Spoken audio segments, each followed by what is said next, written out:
3, 2, 1, here we go! The Canyon Belgian Waffle Ride underway!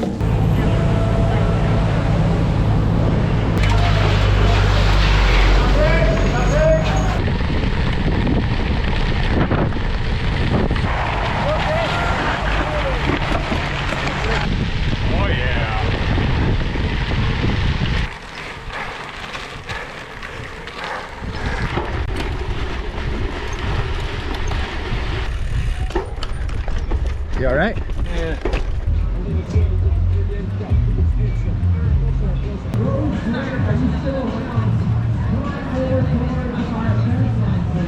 Okay, so before we jump into the race, I want to break down how I'm feeling, how I'm going into this, and my gear setup.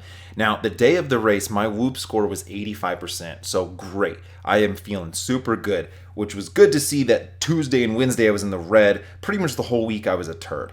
Now, have you ever seen this video where this guy is bandaged up? He has everything he can possibly put on him to help him perform, and then even with all those things that are trying to help him out, he just fails instantly. That's kind of how I'm doing. I am bandaged up here. I've got an Aero helmet, try to help me go fast. I've got 60 milligrams of ketones, that's a lot. I've got my amp lotion on my legs. I've got 600 calories, 300 milligrams of caffeine in gels on me. I've got 900 calories, 300 grams of carbs in my bottles. I've got 50 PSI on 38s with Aero wheels from Princeton, so my setup is fast. I've also got super stiff road shoes. I'm on the Canyon Grail, which has a gear ratio that my best is 34-40.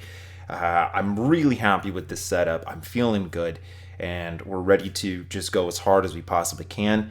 My training has been really good going into this, and so we're going to break this down into the different sectors. So the first, like sector 1 and 2 of gravel, this includes our little lead in here. It's 124 miles, 200 kilometers. Everyone's got their masks on at the start. Everyone's really trying to vie for the front because there's a lot of people here and there's a big pinch point. Now right here, instantly there's a crash. And what actually ended up happening is that guy like pushed my back brake in. I lost my back brake for a little while. It came back eventually, but it was really scary to almost have my race ended immediately. So now we go through this tunnel, and I knew that we pre-ridden this, so I knew this was going to be an important part. I thought I was far enough up front. Everyone's just getting crammed in here. Everyone can't go. And this is exactly what Travis had predicted, is that it was going to just be a total shit show here. You can see Cole in the white. He actually dropped his chain, so he's running through the tunnel. And so now, full gas. I mean, you have just shot out of a cannon where you are, it's cold. It's like 40 degrees. That was a big component of it, is how cold it was at the start. So I was actually really dialed in. My LEO gear, I had like a thermal jacket and a vest, gloves, the whole thing. But so we are now trying to catch the front group. You can't see anything. I know that you can see quite well here, but the dust was so bad. I mean, I could not see the front. I didn't know how far they were. And when we pre-rode this, one of the biggest mistakes is that when me and Travis pre-rode this, we did not ride it at race pace. And the gravel is completely different when you are doing 25, 30 miles an hour versus doing 17. So everything felt way more rough and loose and just really unfamiliar. And so now again, my legs feel like a ton of bricks because there was really no warm up. I mean, we coasted into this little tunnel and then all of a sudden you are full gas. And so I'm trying to stay on some wheels. We're going over this climb. Guys are getting spit out. There's gaps everywhere. And I'm thinking this was it. I mean, I've made it a whole 1 mile into the race before I'm no longer in contention. And I don't even know what position I'm in. I don't know how far up the front group is. We finally do come together, and I'm like, glad that I saved this one, right? So I'm kind of trying to regroup, gather myself, and then there's a big wreck. And it's so difficult to make quick adjustments because of how the gravel is. So I had saw that wreck coming from a while, but I just couldn't stop or couldn't get around it.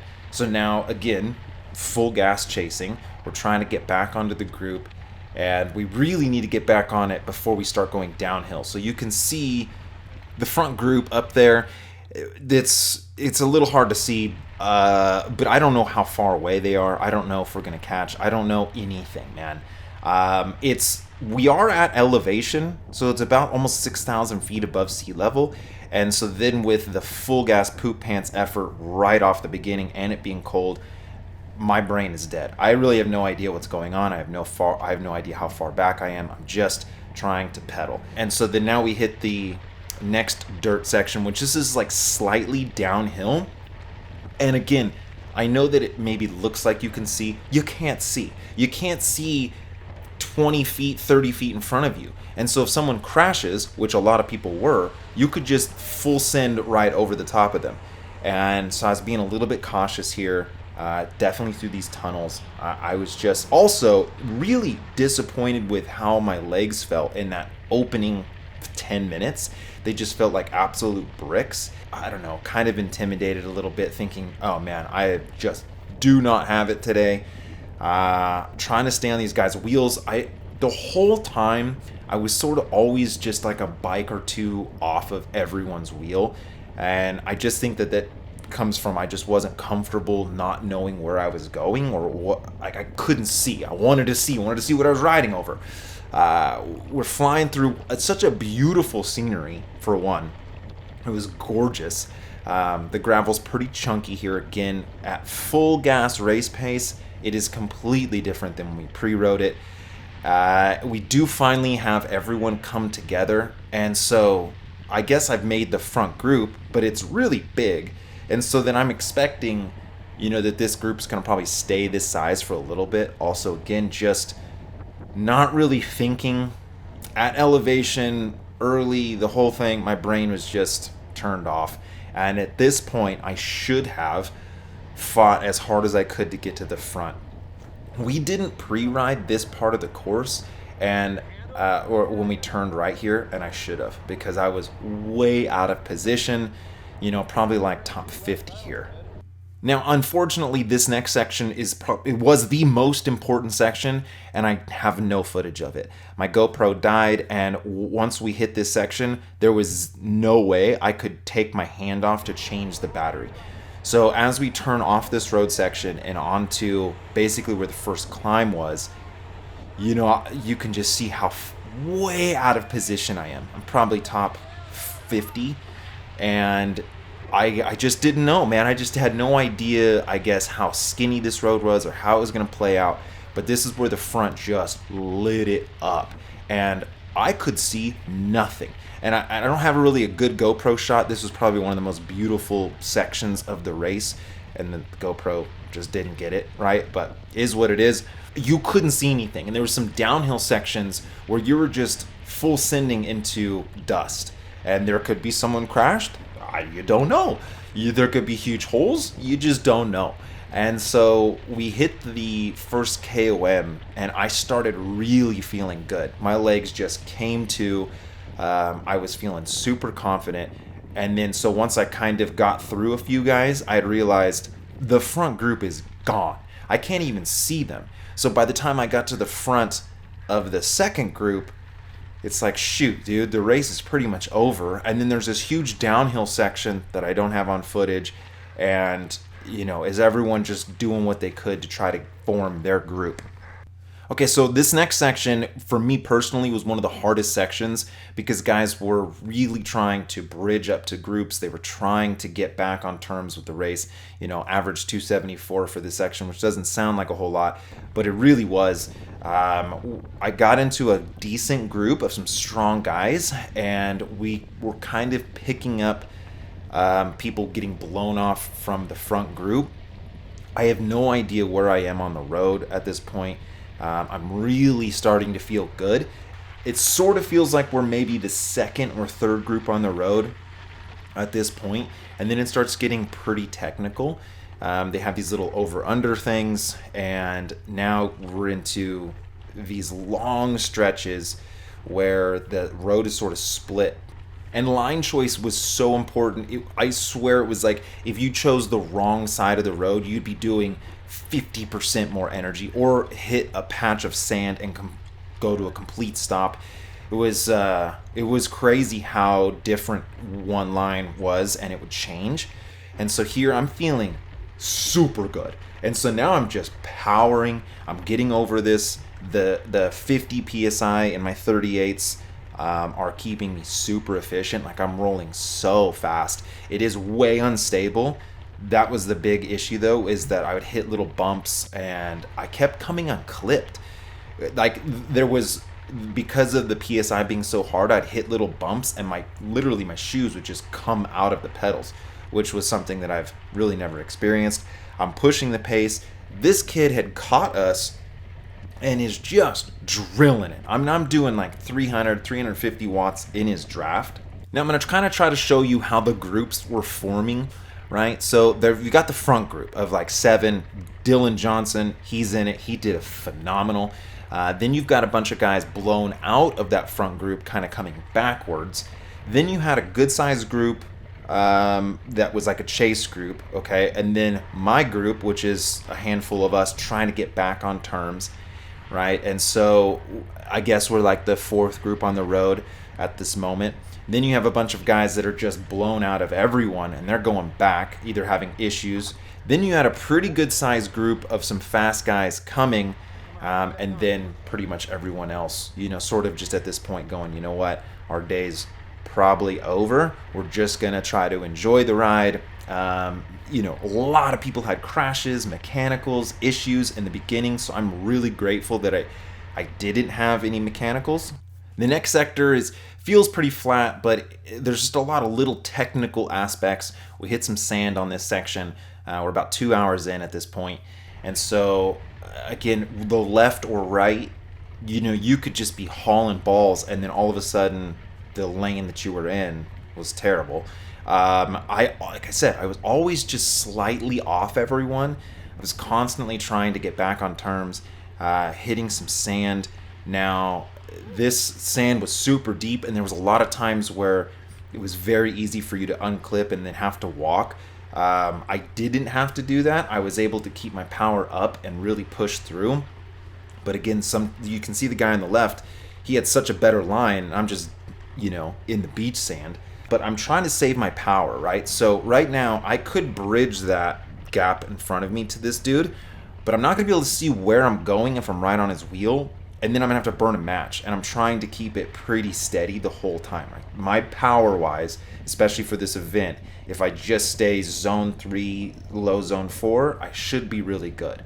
So then now we get into a little more sand and a little bit of a climb. Everything's good. My chain, though, is so dry. My chain was making noises I've never heard a chain make before. It felt like it was going to snap at any moment. So now here's kind of how the groups are. There was a few guys just up the road within bridgeable distance that I could get to. But there was also a bunch of guys behind me. And so then I kind of had to make this decision on which group I was going to go with. And I chose to stop and get some chain lube and then followed the group behind me, thinking that the group behind me, we could get together and chase down the group in front of us, which actually ended up working out great. So then now this next section is sort of not a whole lot going on, but there was a big road climb on this section. So on the road, you can see that it's me and these 3 other guys, and we're kind of trying to catch the little blue 4 guys up the road. We're not really making any sort of gain on them, and there's a huge group behind us that is just motoring. So me and these 3 other guys sort of make the collective decision to ease up and go back to the group that's gaining on us anyway, right? And so, which was a great decision, because you could be going so hard, but if there's like this group, they are not going that hard, and they're just covering so much distance. So it was really good to get in with them, especially going into the first, or I think the second KOM. Now that this big climb here is on road, so again, my 50 PSI, my 38s, my IRCs, they're called the double cross. They were rolling so fast. Now, guys started to break up here. It was pretty difficult. It's a pretty long climb, and so then you've got these guys up front that are pushing the pace, and I had to try to bridge this gap. Again, it's really hard to know who's strong and who's not, who's feeling it. But on this climb, it did, that big group there, I don't want to say it's split in half, but a few people didn't make it over this big road climb.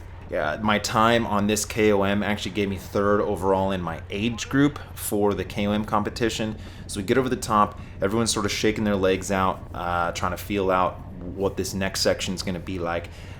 Feeling pretty good at this point. I've put down some good calories, some good carbs. Those ketones are freaking magic. And so then this next section has a little bit of technicality to it, and then a huge road section. So as we get into this more technical spot, all I'm trying to think is I have to stay with this group to the road. And, again, the whole time I'm just bike links off of people. I don't really know why, other than I was just nervous maybe. I'm not really sure. Getting over here now, some guys, it seemed like they didn't have the right gearing. This guy, I know he kind of went off the side there, but a lot of people, they were grinding up these little pitches. So my 34-40, I was able to spin, I was able to keep the legs light, I was able to not have to put a ton of torque and slip. Because that's one of the biggest things with the gravel is that, if you have a lot of torque, you're just spinning your wheels. So a lot of your energy and your power is going to rotating your wheel and not actually moving forward. So I'm doing the best I can to try to stay with this group. We're flying.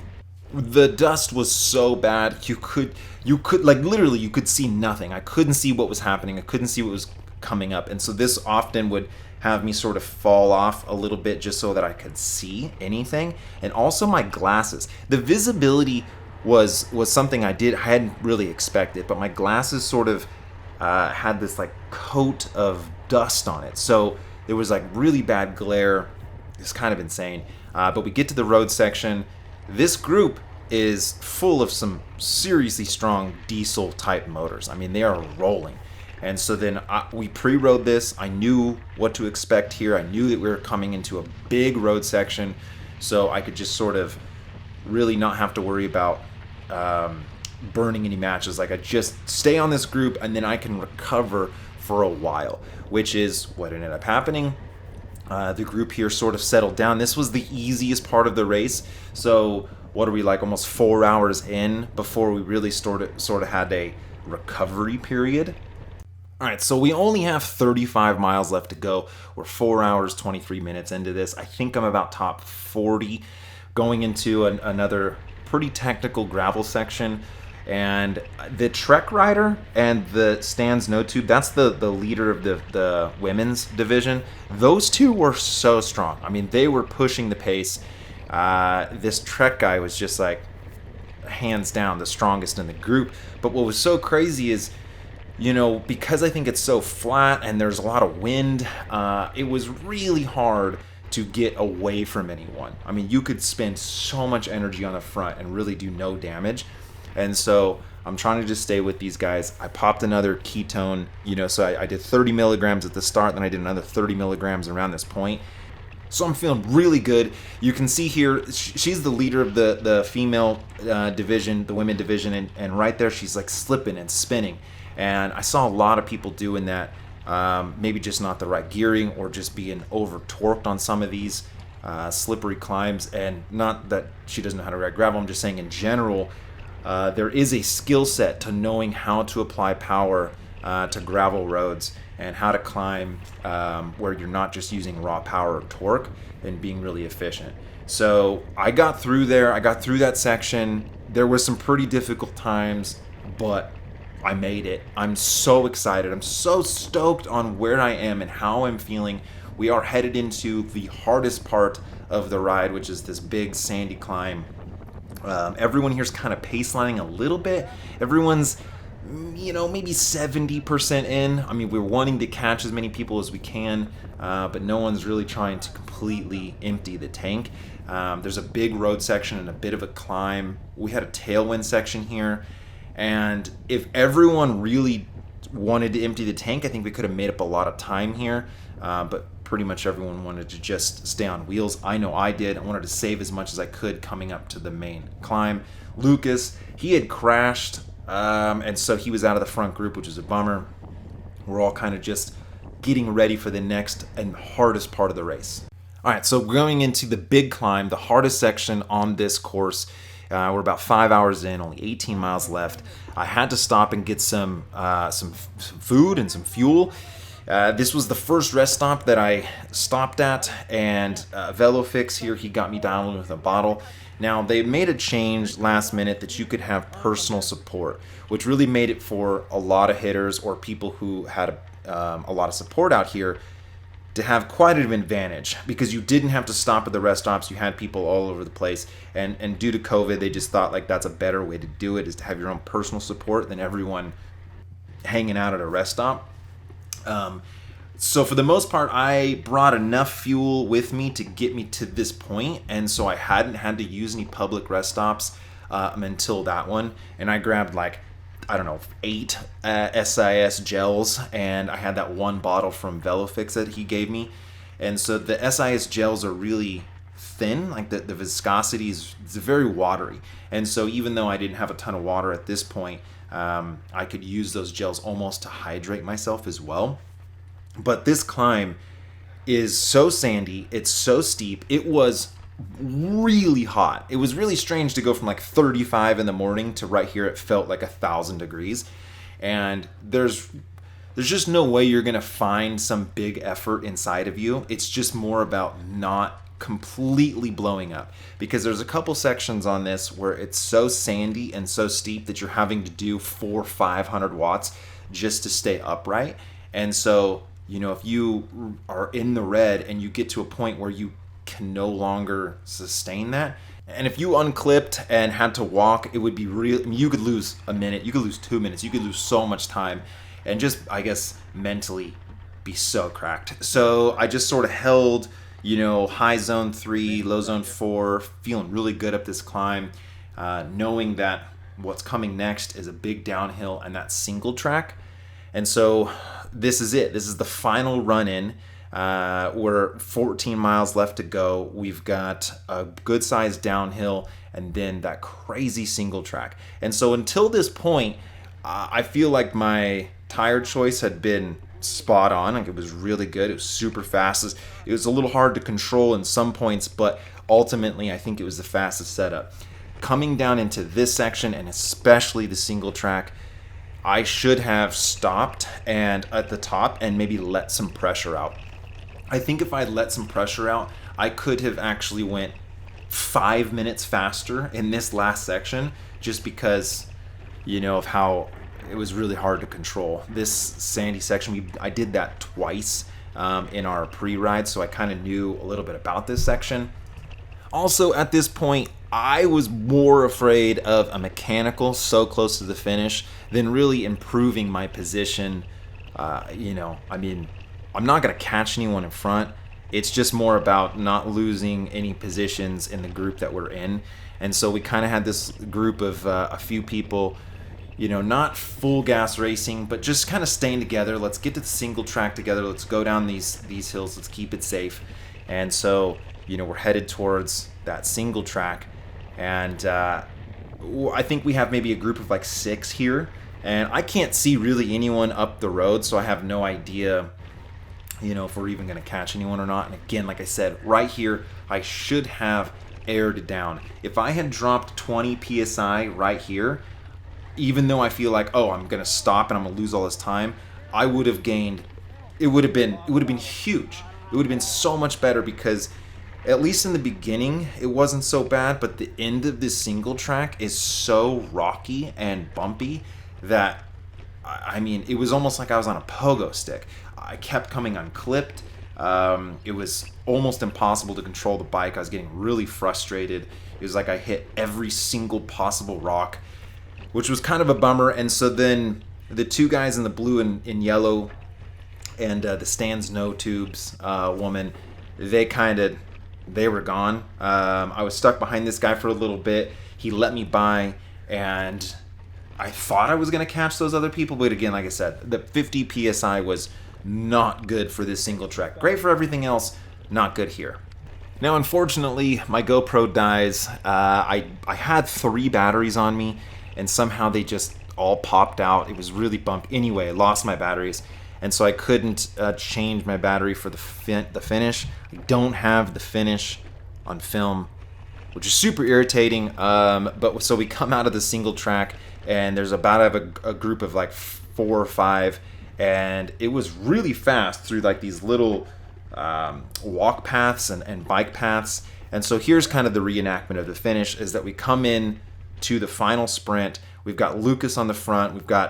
I'm on the back of this group here, and this guy in the white, he takes off. He's sprinting. I wish I had this on footage because I'm staying on his wheel, and the last minute I actually out sprinted someone.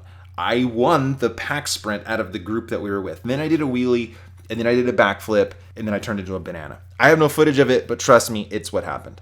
So my finish time was 6 hours, 34 minutes. That's 39 minutes off of first.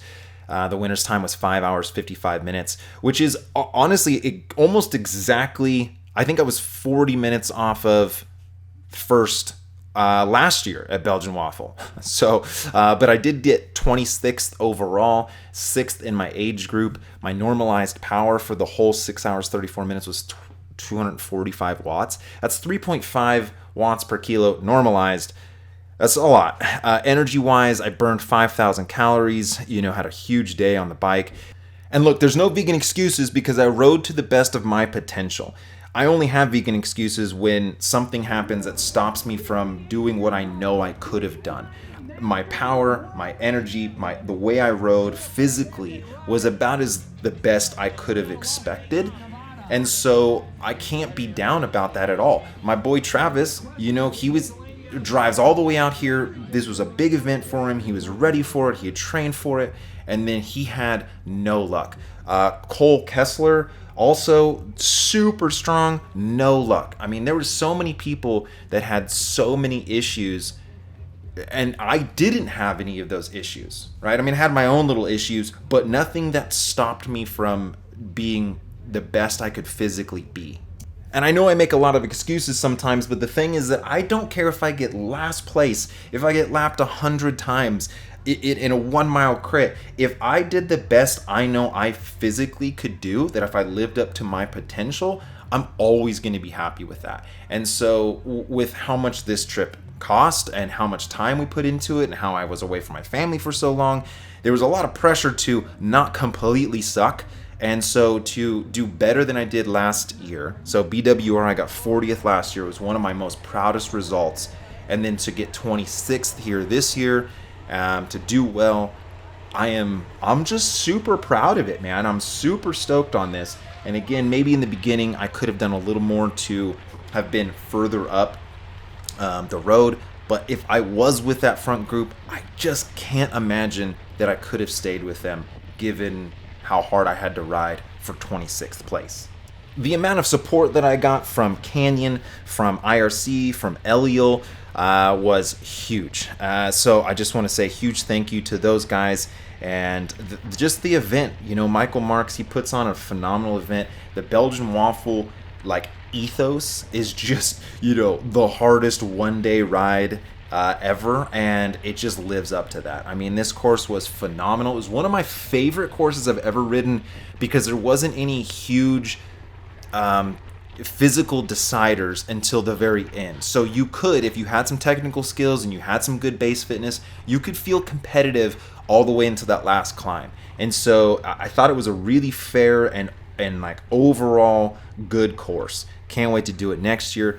Guys, I hope you enjoyed the video. I'm really proud of this result. If you want to go back and watch the 4 days leading up to this, I daily vlogged, our little trip leading into this. And as always, guys, vegan cyclist.